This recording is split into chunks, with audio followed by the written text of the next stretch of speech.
হঠাৎ সেই ডাইনির নজর গেল বুড়ির মাছের গাছের উপর। প্রভাসটার বনে অনেক প্রাণীদের সাথে এক বুড়ি ও তার নাতনি বসবাস করত। কয়েক বছর আগে এক দুর্ঘটনায় বুড়ি তার ছেলে ও ছেলে বউকে হারায়। সেই থেকে বুড়ি তার 7 বছরের ছোট্ট নাতনি মীরার সাথে বসবাস করত। নিজের নাতনির পেট চালাতে বুড়ি তার বাড়ির আঙিনায় অনেক সবজি চাষ করত, আর সেই সব সবজি পলাশটুলির বাজারে বিক্রি করে বুড়ি যা টাকা পেত তাতে তার ও তার নাতনির পেট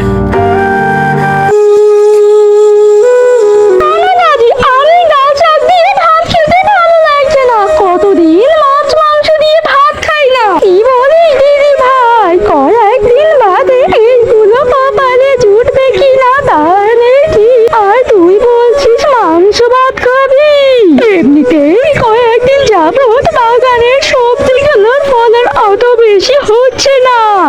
আচ্ছা আচ্ছা বুঝেছি, মাংস ভাত খাওয়াতে হবে না, কিন্তু একটু মাছ ভাত তোমায় খাওয়াতেই হবে, তাহলে আমি ভাতই খাবো না। আচ্ছা আচ্ছা চল তাহলে নদীর পাড়ে গিয়ে দেখি কপালে দুটো মাছ জোটে নাকি। এই কথা বলে বুড়িও তার নাতনি নদীর উদ্দেশ্যে রওনা দেয়। এরপর বুড়িও তার নাতনি নদীর পাড়ে গিয়ে নদীতে ছিপ ফেলে মাছের উদ্দেশ্যে বসে থাকে।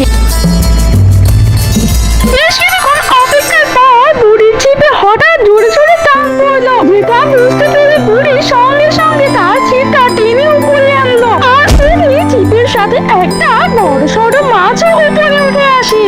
দেখ দেখ দিদি ভাই, কত বড় মাছ উঠেছে নদী থেকে। হ্যাঁ গো দাদিমা, মাছটা কিন্তু খুব বড়। এই মাছটা দিয়ে আমরা 3-4 দিন পেট ভরে মাছ ভাত খেতে পারবো। না গো না, আমার খেও না তোমরা, তোমাদের পায়ে পড়ি, আমার যে বাসায় ছোট ছোট দুটো ছানা আছে। আরে আরে কি আশ্চর্য কাণ্ড, তুমি মাছ হয়েও কথা বলতে পারো বুঝি?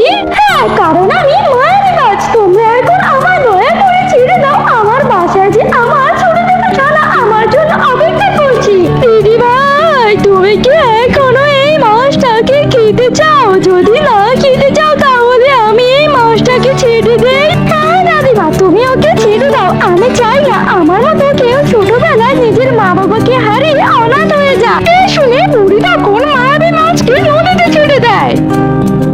মাছটাকে ছেড়ে দিয়ে যখন বুড়িও তার নাতনি নদীর পাড় থেকে চলে যাচ্ছিল, ঠিক তখনই নদীর ভিতর থেকে এক মায়াবী মৎস্যকন্যা বেরিয়ে আসে। থামো থামো গো বুড়িমা, কোথায় যাচ্ছ? কে কে আমায় ডাকছে? এই বলে বুড়ি যখন পিছনে তাকিয়ে মায়াবী মৎস্যকন্যাকে দেখে, সে তো একেবারে অবাক হয়ে যায়।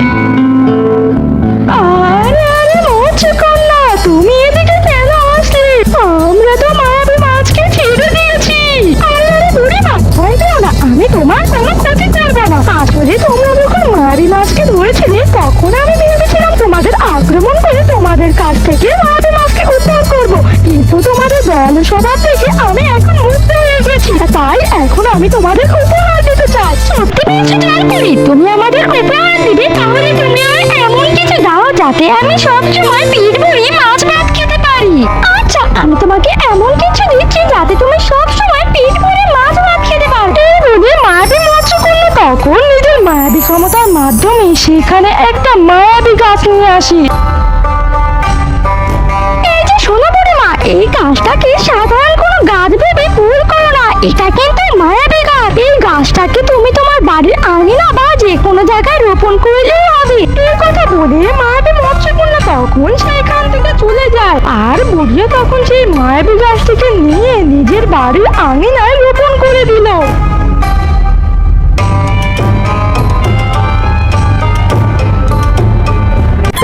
সকালবেলা বুড়িও তার নাতনি দেখতে পেল মৎস্যকন্যার দেওয়া সেই মায়াবী গাছ ভর্তি সুন্দর সুন্দর বড় বড় মাছ। দাদিমা দাদিমা, দেখো জলপরিটাও গাছে কত কত মাছ ধরেছে। এই মাছটা আমরা খেয়ে শেষ করতে পারবো না। ঠিক বলেছে দিদি ভাই, এই মাছ খেয়ে শেষ করা যাবে না। তাই ভেবেছি কিছু মাছ প্রতিদিন বাজারে নিয়ে গিয়ে বিক্রি করবো। তুই এখন আমায় একটা বড় লাঠি দিত, কয়েকটা মাছ পেড়ে বাজারে বিক্রি করে আসি। বুড়ির এই কথা নাতনি পাশে একটা বড় লাঠি দেখতে পেল। এরপর বুড়ির নাতনি সেই লাঠিটা বুড়িকে দিলে বুড়ি সেই লাঠির সাহায্যে গাছ থেকে অনেকগুলো মাছ মারতে থাকে। মাছ মারা শেষ হলে বুড়ি সেসব মাছ কুড়িয়ে একটা ঝুড়িতে ভরে সেসব মাছ বাজারে নিয়ে গেল। তা বুড়িমা, আজ দেখি সবজির সাথে অনেকগুলো মাছ নিয়ে এসেছো। তা মাছের কেজি কত করে নিচ্ছ? কতই বা আর কেজি নেব, এই 50 টাকা করে ধরছি। কি বলো বুড়িমা, এত বড় বড় মাছ এত সস্তায় দিচ্ছ? তাহলে ওই দুটো মাছের ওজন করো তো, আর সাথে আমাকে 1 কেজি বেগুনও দিও। কি বলো বুড়িমা, মাছের দাম এত কম করে রাখছে? তাহলে বুড়িমা তুমি ওই যে সামনে 3টা মাছের ওজন করে বলো তো কত হয়, আর সাথে আমাকে 2 কেজি আলুও দিও। বুড়ি মাছগুলোর দাম খুব কম রেখে বিক্রি করার ফলে মাছের সাথে সাথে সবজিগুলো খুব তাড়াতাড়ি বিক্রি হয়ে যায়। আর মাছ বিক্রির টাকায় বুড়ি আর বুড়ির নাতনি জীবন খুব হাসি খুশিতে কাটছিল। একদিন গভীর রাত্রে হলো কি, এক ভয়ানক ডাইনি এই জঙ্গলের উপর দিয়ে উড়ে যাচ্ছিল। উড়তে উড়তে হঠাৎ সেই ডাইনির নজর গেল বুড়ির মাছের গাছের উপর। ওমা, কি অদ্ভুত বিষয়, গাছেও মাছ হয় নাকি? এই প্রথম দেখলাম। তাহলে তো এই গাছে ফলা মাছ একটু চেখে দেখতে হয়। তারপরে সেই ডাইনি বুড়ির মাছের গাছের কাছে গিয়ে সেই গাছ থেকে মাছ পেড়ে মজা করে মাছ খেতে শুরু করলো।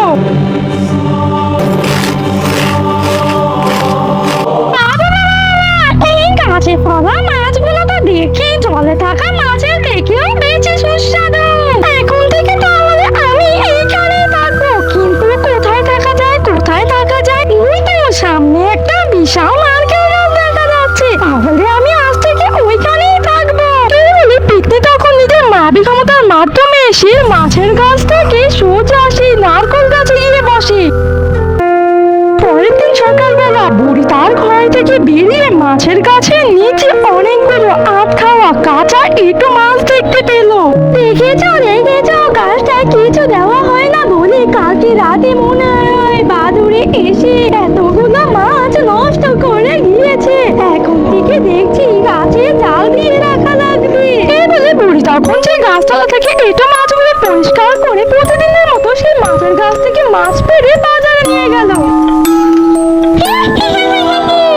বুড়ি কতটা বোকা, মাছগুলো আমি খেয়েছি সেটাই বুড়ি বুঝতেই পারল না।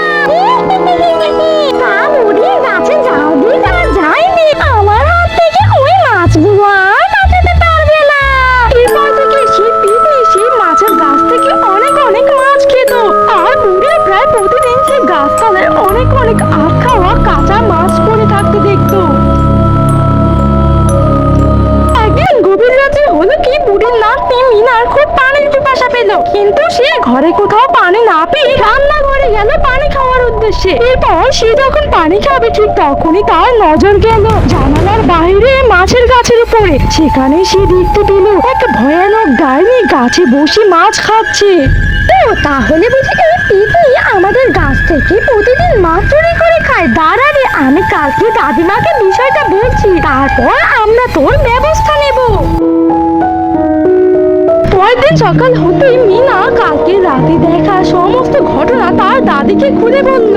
কি বলিস কি মিনা, এই তো দেখি সাংঘাতিক বিষয়। কিন্তু ওই ডাইনি আজকে আসুক, ওকে আজকে এমন শিক্ষা দেব ও কখনোই ভুলবে না। সেই দিন রাত্রিবেলা ডাইনি আবার মাছ খেতে এলো। কিন্তু এবার সেই ডাইনির জানা ছিল না বুড়ি ও তার নাতনি না ঘুমিয়ে হাতে লাঠি নিয়ে ডাইনিরই অপেক্ষা করছিল। এরপর যেই তারা ডাইনিকে দেখলো অমনি ছুটে ডাইনির কাছে গিয়ে বুড়ি তার হাতের লাঠিটা দিয়ে ডাইনিকে দিল এক গুঁতো। সঙ্গে সঙ্গে ডাইনি গাছ থেকে মাটিটা সজোরে শব্দ করে পড়ে গেল। ডাইনিকে ফেলে বুড়িও তার নাতনি ধীরে গেল ডাইনির দিকে, আর ডাইনিকে তারা আরাম ঝোলায় দিতে লাগলো। তবে রে হতচ্ছাড়া ডাইনি, এতদিন তুই আমায় অনেক লাগিয়েছি। মাছ খাবি তো খাবি, কিন্তু প্রতিদিন আমার মাছের গাছের তলা এত নোংরা করিস কেন? আজকে লাঠি দিয়ে তোকে পিটিয়ে তোর ছাল চামড়া তুলবো।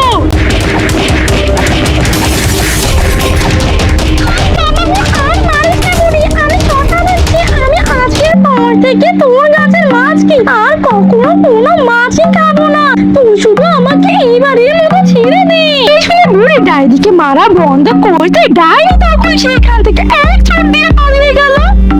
এরপর থেকে সেই বনে বুড়ি আর তার নাতনি বেশ হাসি খুশিতে জীবনযাপন করতে থাকে।